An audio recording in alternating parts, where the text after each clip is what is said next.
महाराष्ट्र के deputy CM Eknath Shinde बाबा मलंगगढ़ के दरबार गए, वहां पर मत्था टेका, अमन शांति चैन की दुआ मांगी है।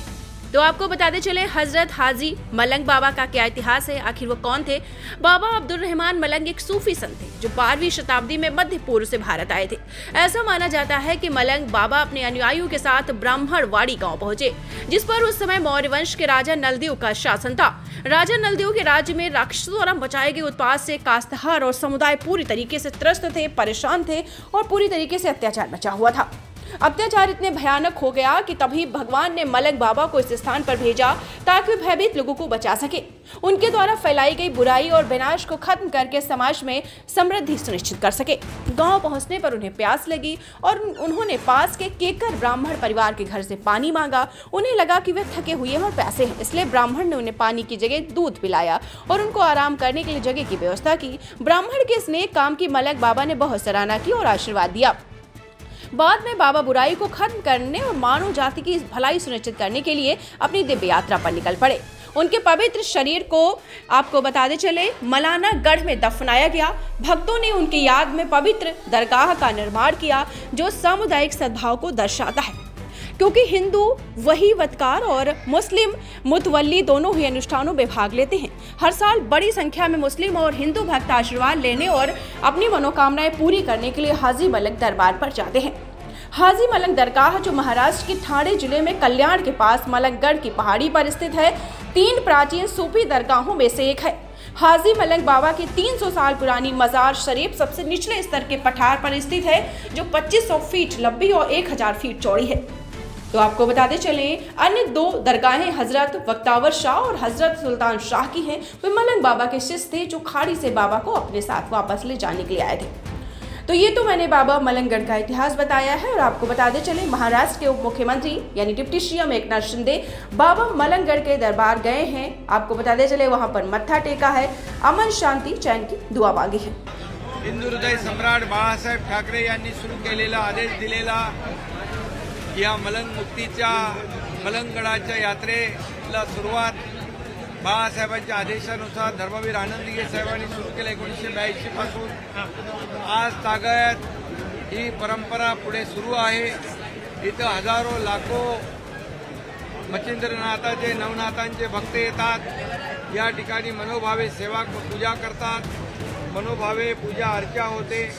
इथे श्रद्धेने सगळे येतात आणि या ठिकाणी दर्शन घेतात। ही मोठा उत्सव असतो दरवर्षी माघ पौर्णिमेला आणि ती परंपरा आजही कायम आहे। हजारो लाखो जे आपले मलंग भक्त आहेत ते या ठिकाणी येऊन दर्शन घेतात। सर, दुर्गाडी केल्यानंतर आता मलंगगडाकडे एक आशा लागली लोकांची, त्याप्रमाणे देखील दुर्गाडीप्रमाणे देखील आम्हाला न्यायालयावर विश्वास आहे, न्याय देवतेवर विश्वास आहे आणि त्याप्रमाणे या दुर्गाडीप्रमाणे याचाही निर्णय लवकरच लागेल असा विश्वास देखील या ठिकाणी व्यक्त करतो। थोडा वेळापूर्वी अंबादास दानवे या ठिकाणी होते, त्यांनी असं म्हटलं की सरकार कोणतेही प्रयत्न करताना दिसत नाही, मलंगगड मुक्ती संदर्भात प्रयत्न करायला हवे सरकार। हे काही बाबी ज्या आहेत न्यायप्रविष्ट असल्यामुळे न्यायालयाकडे जे काही पाठपुरावा आहे तो सुरू आहे आणि मी खात्रीने सांगतो, विश्वासाने सांगतो की जसं दुर्गाडीचा निर्णय झाला तसाच निर्णय याचाही होईल। तर महत्त्वाचं म्हणजे आणि मोठ्या प्रमाणावर इथं मोठ्या प्रमाणावर सर्व मलंग भक्त येतात आणि मलंगनाथाची इथं नाथांचं हे स्थान आहे, मच्छिंद्रनाथांचं स्थान आहे आणि त्यामुळे इथं आल्यानंतर एक वेगळी अनुभूती होते आणि म्हणून दिघे साहेबांनी सुरू केलेला ही परंपरा अखंडितपणे त्यांचे कार्यकर्ते कायम सुरू ठेवतात। शरद पवारांवर इतके दिवस स्तुतीसुमनं उधळत होते संजय राऊत महाविकास आघाडी झाल्यापासून, आज त्यांनी शरद पवारांवरच टीका केलेली आहे। कारण तुम्हाला काल त्यांनी पुरस्कार दिला, एक राजकीय परिपक्वता शरद पवारांनी दाखवली होती, मात्र संजय राऊत आज त्यांच्यावर पण टीका केली। खरं म्हणजे टीका करणाऱ्यांना त्यांची जागा लोकांनी विधानसभेत दाखवली, त्यांनी 4 मुंड्या चित केलं, सुपडा साफ केला आणि घरी बसवलं। आता त्यांचं संतुलन गेलेलं आहे आणि खऱ्या अर्थाने देश ज्या द्वेषाने ते पछाडलेले आहे, खरं म्हणजे मग मोदी द्वेष आहे, अमित भाईंचा द्वेष आहे, एकनाथ शिंदेचा द्वेष आहे, इतर कोणाचे द्वेषाने एवढे पछाडले की त्यांनी काल महादजी शिंदे महापराक्रमी योद्धा यांचाही अपमान केला. त्यांनी साहित्य संमेलन जे होतंय साहित्यिकांना दलाल म्हणून संबोधलं, त्यांचाही अपमान केला. आणि या देशाचे ज्येष्ठ नेते शरद पवार साहेब आतापर्यंत त्यांना वंदनीय होते, माझा सत्कार केल्यानंतर ते त्यांचाही अपमान केला. आणि म्हणून ही जनता जी आहे उघड्या डोळ्याने पाहते. आम्ही आरोपाने उत्तर देणार नाही, कामातून उत्तर देणार. आणि मला अभिमान आहे की महापराक्रमी योद्धा महादजी शिंदे यांनी दिल्लीच्या तख्तावर छत्रपती शिवाजी महाराजांचा भगवा डौलाने फडकवला.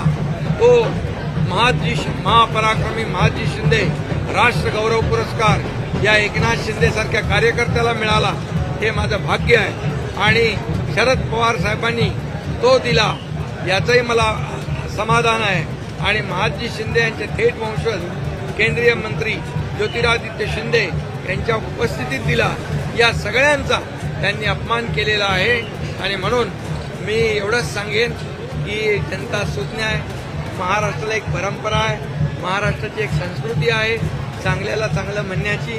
पण यांच्याकडून काय अपेक्षा करणार आपण आज. म्हणून जनता त्यांना धडा शिकवेल. जनतेने विधानसभेत त्यांना धडा शिकवलाय, अजून त्यांना त्याच्यातून काय बोध घेता आला नाही.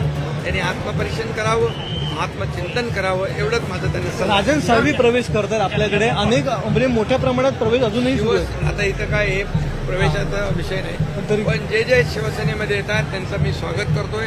शिवसेना एक बाळासाहेबांच्या विचाराची, धर्मवीर आनंदीगे साहेबांच्या विचाराची शिवसेना पुढे जाते आहे.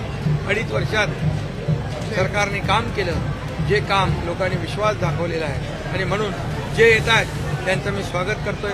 जे काय येत आहेत याचं आत्मपरीक्षण समोरच्या लोकांनी करावं. भाविकांना फेनिक्युलर रेल्वे सुरू झालेली आहे. फेनिक्युलरचं उद्घाटन होऊन जाईल. पण आज फेनिक्युलरने अनेक लोक आले. पढ़ते रहिए fight against criminal daily newspaper.